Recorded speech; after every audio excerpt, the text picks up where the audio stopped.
everyone, welcome to my YouTube channel. My name is Ariana Jasmine, and we're going to be talking about what the hell is going on with Boeing today and all the lobbying and all the mishaps that have been happening with their airplanes. So please make sure you like, subscribe, and comment on this video, and let's get into it. As we all know, Boeing has been getting weird things happening with Boeing airplanes, and I wanted to do a deep dive today because it's so wild how many Boeing airplanes have just been, I don't know, losing panels and doors and different things. So we're going to get into it because it's weird. It's as if I'm watching a troubled child, is how Captain Dennis Taher, I don't know how to say that last name, describes flying a Boeing 737 MAX. My understanding is that most of the issues are with Boeing 737, not the other kinds, but I could be mistaken. But he says he can no longer take the quality of the airplane he's flying for granted. I'm at an alert status and I've never had to be on a Boeing airplane. You know, you would expect this to happen on an airplane from like Iran Air or something. I don't know. You wouldn't expect these things to happen to American Airlines. You know what I mean? You would expect this to happen in a developing country, given that we have so many resources and we're not sanctioned or anything like that for parts and whatnot. So this whole entire idea is just kind of wild from the get. Executives at the aerospace giant's shiny new headquarters in Arlington, Virginia, damn, that was a diss, could be forgiven for feeling like they are under siege. Every day seems to bring more bad headlines for the company, which is coming under pressure from regulators and airlines and has seen its reputation badly damaged. The trouble began in January when a disused emergency exit door blew off a brand new Boeing 737 MAX. Oh, damn, that was a brand new one? I didn't know it was a brand new Boeing. I thought it was like an older one. Okay, let's go. It was a trip from hell.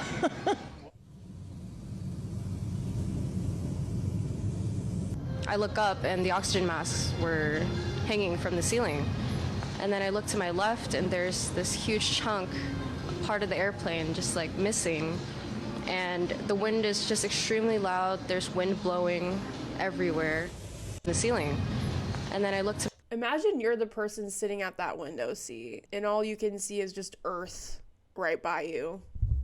I would never fly an airplane again if that happened to me. I would need to be compensated for the rest of my life if I went through that. That's all I'm gonna say. They cut costs to keep more profits. Now they're losing money in the stock market because they got too greedy. I would be curious to know how much Boeing did stock buybacks as well. I think that would be an interesting thing to deep dive into, but I agree with you. An initial report from the U.S. National Transportation Safety Board concluded that 4 bolts meant to attach the door securely to the aircraft had not been fitted. Boeing has reportedly been facing a criminal investigation into the incident itself, as well as a legal action from passengers aboard this plane. Of course, get your money. I would have been doing legal action too if a freaking panel blew off midair. But although no one is seriously hurt, the affair had much wider repercussions. It cast a harsh spotlight on the aerospace giant's corporate culture and attitude to safety. You know what? Cutting on airplane safety is wild. You really have to have gotten away with a lot to feel comfortable in cutting procedures for airplane safety. An airplane is literally in the air. That should be the #1 most regulated transportation system, period. Like, that's not even up for negotiation. Flight 1282, the blowout. Every passenger's worst nightmare, the terrifying moment a plane door rips away mid-air. 2 brand new 737 MAX planes were lost in almost identical accidents that cost 346 lives. The company agreed to pay $2.5 billion to settle fraud charges and admitted deception, though in later court hearings, it formally pleaded not guilty. Okay, so that was for the planes that were in identical accidents that cost 346 lives. Okay, but is $2 billion even a lot for Boeing? That's like a fraction of their net worth. Their net worth is literally $111.37 billion. So I don't really think that's a huge payout, in my opinion, comparatively to what their net worth is. Earlier this month, the U.S. regulator and Federal Aviation Administration said that a 6-week audit of the 737 MAX production process at Boeing and its supplier Spirit Aerosystems had found multiple instances where the companies failed to comply with manufacturing quality control requirements. That is scary as hell. The findings came shortly after another report into Boeing safety culture by an expert panel found a, quote, disconnect between senior management and regular staff, as well as signs that staff were hesitant about reporting problems in fear of retaliation. Adam Dixon, a former senior manager at Boeing who once worked on the 737 MAX program, agrees there is a gulf between executives and workers on the factory floor. The culture at Boeing has been toxic to trust for over a decade now. You can add safety steps, you can add procedures, but the fundamental issue of distress makes those changes almost ineffective. Yeah, I mean, that's true. Whistleblower John Barnett, who was found dead last week, had worked at Boeing's factory in South Carolina from 2010 until his retirement in 2017. A quality manager on the 787 Dreamline program, he had claimed the rush to build planes as quickly as possible in order to maximize profits had led to unsafe practices. Among a number of allegations, he told the BBC that in some cases, under pressure, workers had deliberately fitted substandard parts to planes on the production line. Boeing denied his claims, but his untimely death, which occurred between legal hearings in a lawsuit against the company, has focused new attention on them. So he died while they were between legal hearings in a lawsuit against the company. This sounds like some mafia shit. I'm gonna be honest with you. I don't know. It just sounds like Boeing has a lot of deep ties. Allegedly, okay? Allegedly, don't come after me, all right? I'm just saying the timing is a little weird, okay? There's a potential third player. The Chinese manufacturer Comac has developed the C919, a plane designed to compete with the 737 MAX and the A320neo. But the program is still in its infancy. By 2028, it should be producing only 150 aircrafts a year. In other words, the market needs Boeing to be healthy and overcome its current problems quickly. So can that happen? According to Ed Pearson, executive director at the Foundation for Aviation Safety, the issues involved are complex but fixable. Of course they're complex but fixable. The issue is freaking capitalism and the fact that Boeing only cares about their profit margin. We know it's a fixable issue. That's not the problem. The problem is that companies like Boeing get so freaking greedy and want to gain so much profit margin that they start cutting corners and they start developing toxic work environments so that they can get away with it.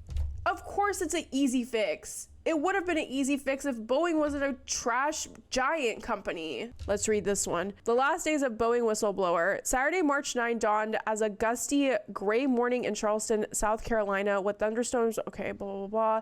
Just after 10 a.m., Rob Turkowitz was sitting in a Tony lawyer's office downtown waiting for his client John Barnett to testify and further his crusade in the safety for skies. My co-counsel Brian Knowles and I were gathered around the conference table alongside Boeing and in-house counsel and trial lawyer from Ogletree Deakins. It was in Ogletree's office, much fancier than ours. Turkowitz wasn't totally surprised that Barnett was late for his round of depositions. Oh wait, he was killed before the deposition? That's kind of weird. Turkowitz was especially buzzed about this session because Barnett was slated to continue the account of the production gaffes he'd allegedly witnessed up close on the Boeing factory floor, a dramatic narrative that he'd started the previous day.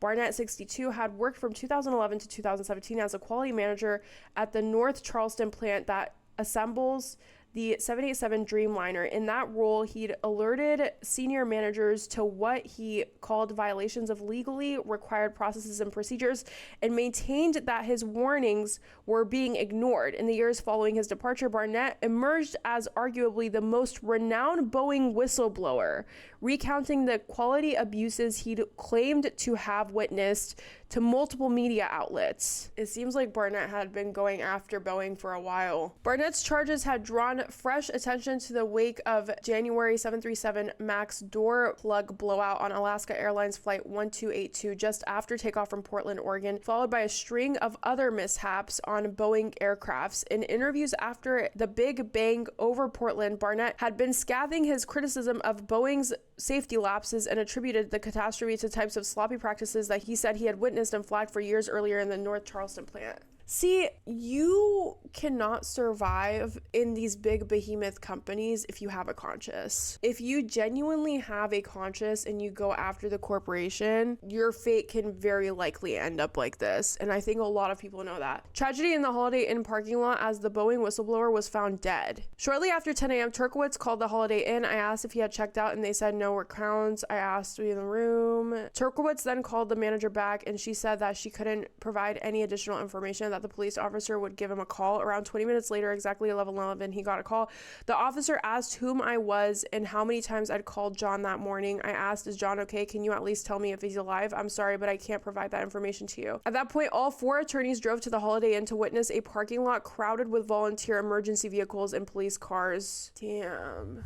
He was in a good mood the evening before, so looking forward to testifying on Saturday. Although he was tired, I saw no sight that he was in distress. To be fair, I do think there's a lot of cases of, you know, suicide where the person looks really happy and they end up committing suicide. I don't think this is one of those cases, but it can happen where someone does look really happy and is looking like they're enjoying life, but they commit suicide, which is why mental health awareness is so important. But I don't necessarily believe that that was the case here. I mean, you have to think about it. This man was fighting Boeing for years, and then he finally got the national attention. He finally got the perfect moment in time to actually tell his story and be put on a pedestal with his story. And then he ends up dead in a hotel room. That's weird. I don't think it's wrong to say that that's freaking weird. You know what I mean? As it turned out, OSHA found the facts presented in Barnett's case insufficient to rule against Boeing. OSHA is handicapped because they don't have the authority to subpoena documents, says Turkowitz. In 2021, Boeing issued a statement that read, Boeing has in no way negatively impacted Mr. Barnett's ability to continue whatever chosen profession he chooses. Barnett and his legal team filed an amended complaint to the Department of Labor, still under Air 21 whistleblower retaliation suit, seeking more than $1 million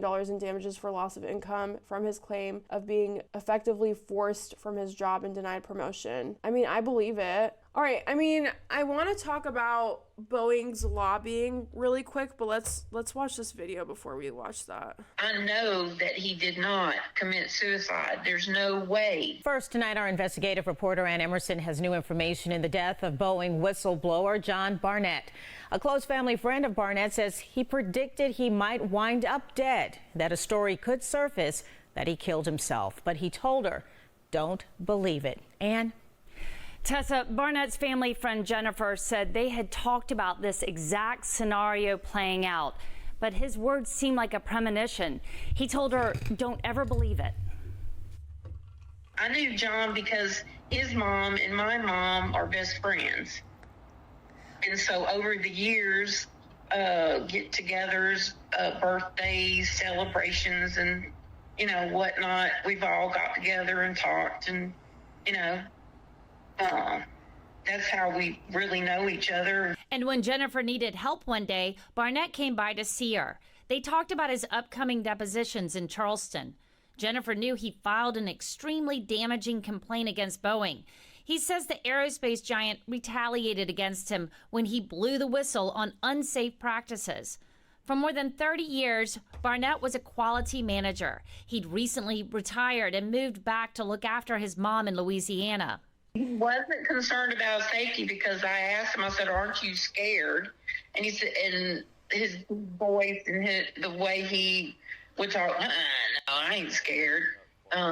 He said, but if anything happens to me, it's not suicide. You know, I know that he did not commit suicide. There's no.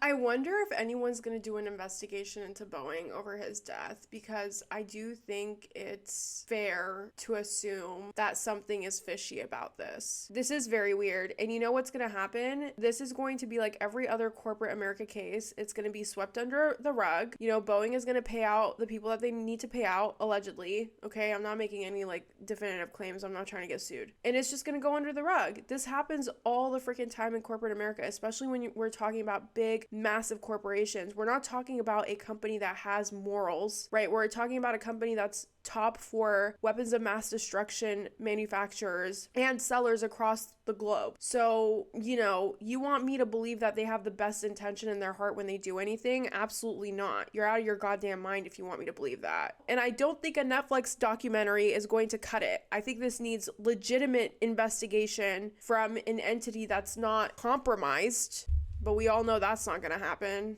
No way. He loved life too much. He loved his family too much. He loved his brothers too much to put them through what they're going through right now.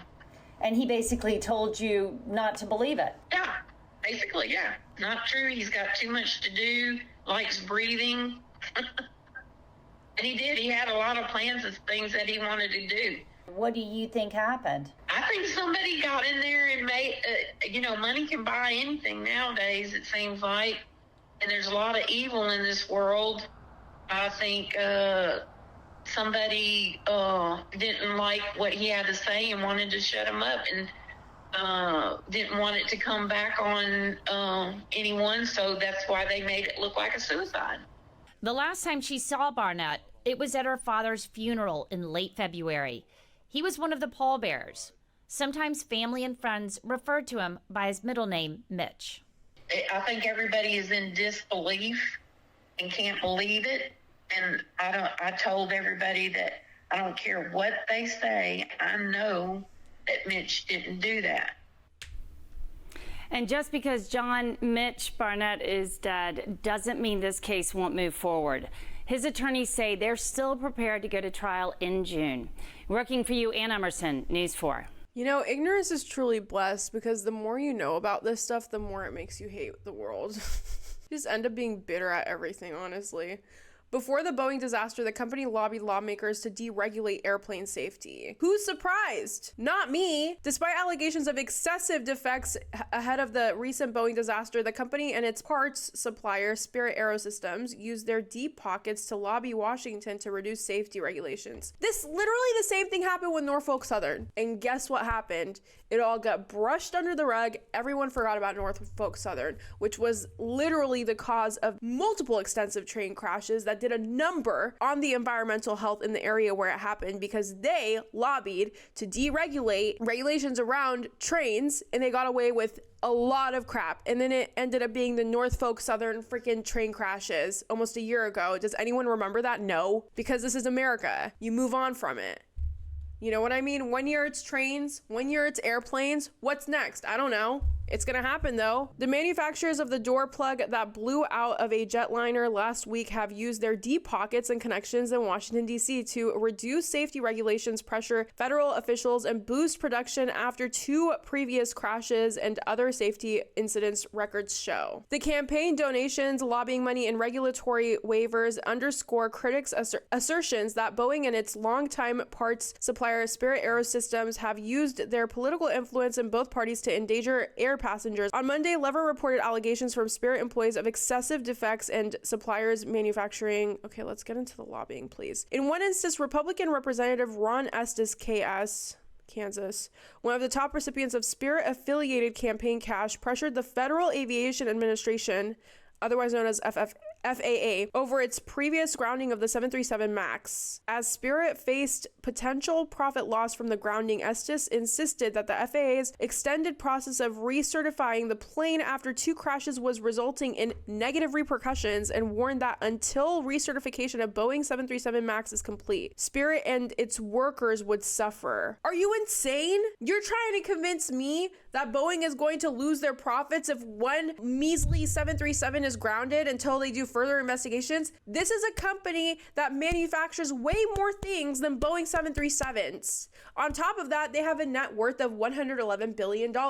So why don't you scrape from your freaking net worth and give it to your employees while you figure it the fuck out? Why is that so insane? In another instant, Democratic Senator Maria Cantwell, who had received over $200,000 in contributions in Boeing Political Action Committee and employees, pushed through legislation to exempt Boeing 737 MAX models from a looming safety deadline that would have required changes in their alerting systems. The move came despite concerns from families of passengers who had died in the 2018 and 2019 crashes. That's crazy. Over the last 4 months, Boeing and Spirit's political action committees and employees have together reported spending more than $65 million on lobbying and federal campaign contributions. Okay, if you can afford to pay $65 million on lobbying and federal campaign contributions, you're telling me that grounding the 737 Boeing Maxes is going to hurt your employees when you literally have millions of dollars to blow on DC and lobbying?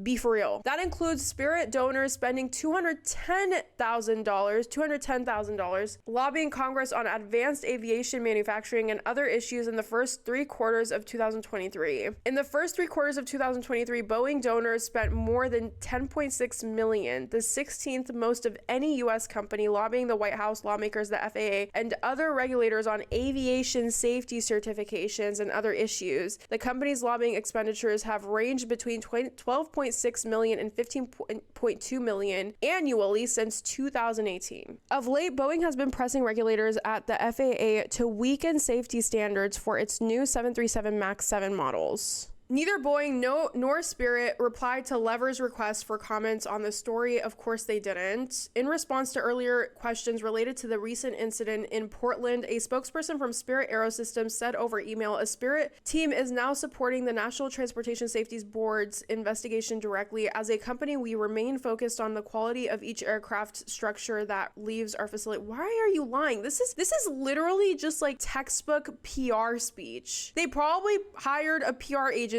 or like an in-house public relations person that specializes in crisis public relations and just put out this generic statement. There's nothing special about this statement. You're just parroting the same thing. And you know what's crazy? When you have bought out politicians on both sides of the aisle, no wonder you feel okay with skipping out on regulations. If you pay off the most highest ranking politicians in America, Senate, who are you scared of? Who's gonna hold you accountable? Literally no one. We're not even talking about House of Representatives. We're talking about Senate. Yeah, we're screwed. There's no one to hold Boeing accountable. And that's just period. Like I said, this is going to be the same Norfolk Southern situation where Norfolk Southern, they came under a lot of heat and then a couple months later, everyone forgot. We all just moved on to the next big thing. And that's how American society is. We live very individualistic lives. Like we don't come together. We do come together and rally for really big things, but after a while, people move on because everyone's struggling to live in America. Like no one can afford organizing for more than a couple of months. Like you can't afford to skip shifts and not get paid and not,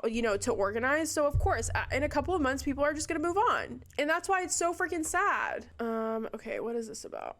After the 2 devastating fatal crashes in 2018 and 2019, which involved faulty control systems that caused planes to nosedive. Oh my God, that's so scary. That delayed them rolling out their new flagship model. In December 2019, with uncertainty hanging over FAA's recertification process for the 737 MAX, reports were circulating that Boeing planned to pause production of the plane entirely. In Washington, lawmakers, well funded by Spirit, stepped in. By January 10, 2020, shortly after the layoffs were proposed, Senator Jerry Moore, the same guy, I think, the senior Republican on the Senate subcommittee overseeing aviation safety, issued a statement saying that he had spoken with both Boeing, then brand new CEO, former Blackstone executive Calhoun, and the FAA administrator at the same time, Stephen Dixon, urging them to do everything necessary to get the 737 MAX safely back into the air. At the time, Spirit was and remains a top campaign contributor to Moran. I think that's how you say his last name.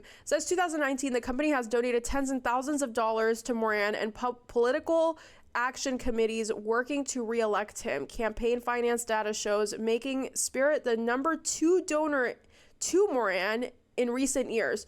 So they basically bought out one of the head honchos at the FAA subcommittee. They bought him out, they helped him keep his position, and he basically sold his soul to Boeing. That's what it is. Another key recipient of Spirit cash is Estes, whose district includes Wichita, where Spirit is based. The aviation giant's political action committee and employees are collectively Estes' biggest career contributor. 4 days after Moran's statement, Estes too inverted. Of course.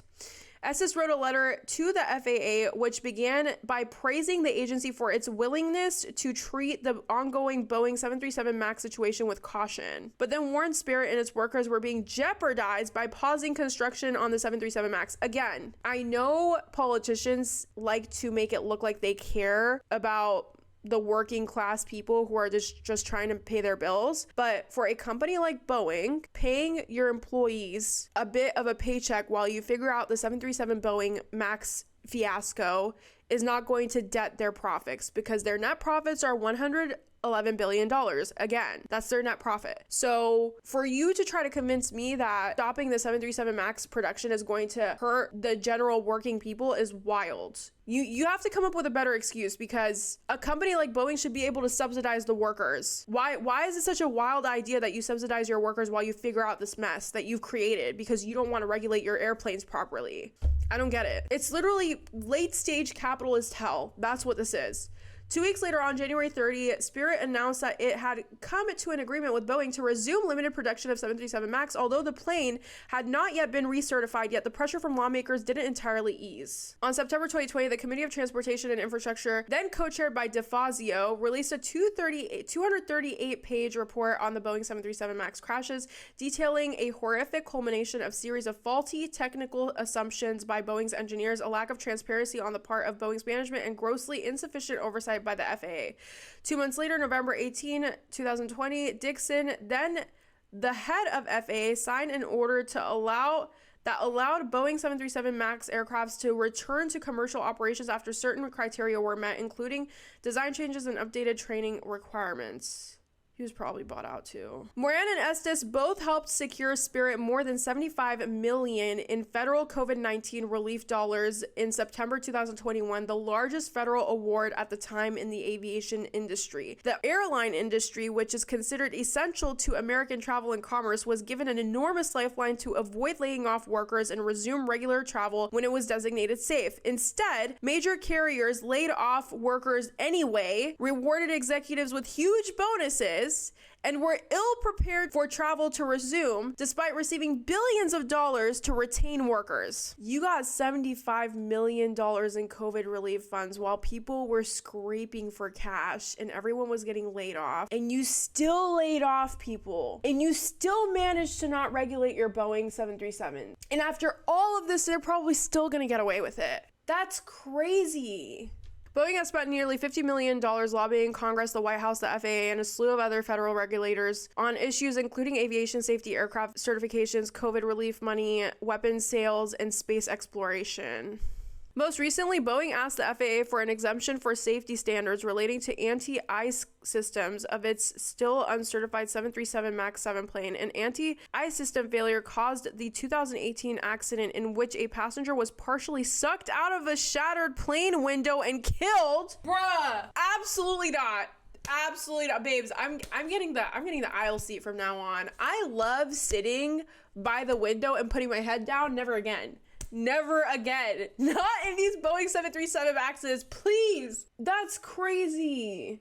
The Foundation of Aviation Safety, a nonprofit that advocates for the additional oversight and safety regulations of the aviation industry, warned that if Boeing received the new exemptions, a defect in the system could lead to a potentially catastrophic failure. Well, yeah, you're gonna have people getting sucked out of the freaking window all the time. That's insane. That's crazy. This is honestly... like, what do you say to this? Honestly, I don't even know. All right, everyone, thank you so much for checking out my YouTube channel. My name is Ariana Jasmine. Please make sure to like, subscribe, and comment for more videos like this. New videos every single week and shorts every single day. So make sure you hit that subscribe button, and I will see you next time.